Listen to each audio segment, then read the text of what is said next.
Tutunacak bir tek dalım kalmadı. Yaşasaydı babam böyle olmazdı. Dost azaldı, düşman çoğaldı. Yaşasaydı babam böyle olmazdı. Dost azaldı, düşman çoğaldı. Yaşasaydı babam böyle olmazdı.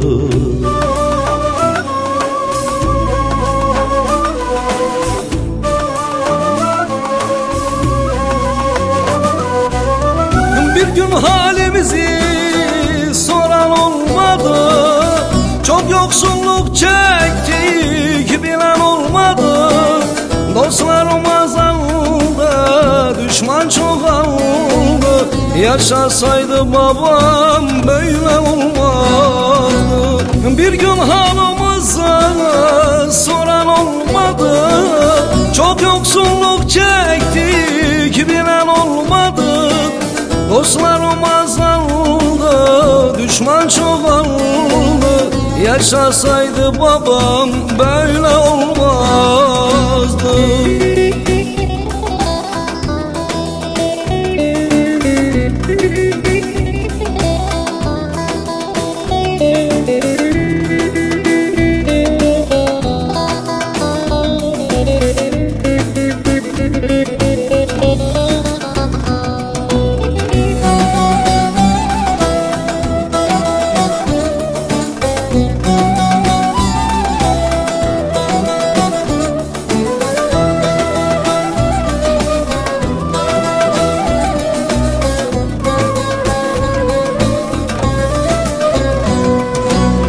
Eşim dostum herkes sırtını döndü. Bir kere düştük ya düşmanlar güldü. Anladım ki dahi insanlık öldü. Yaşasaydı babam böyle olmazdı. Anladım ki anam insanlık öldü. Yaşasaydı babam böyle olmazdı.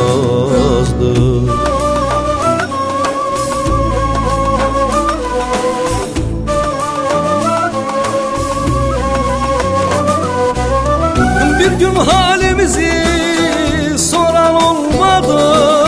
Çok yoksulluk çektik bilen olmadı. Dostlarım azaldı, düşman çoğaldı. Yaşasaydı babam böyle olmazdı.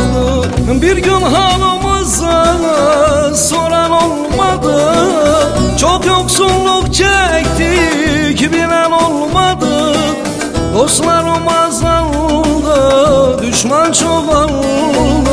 Yaşasaydı babam böyle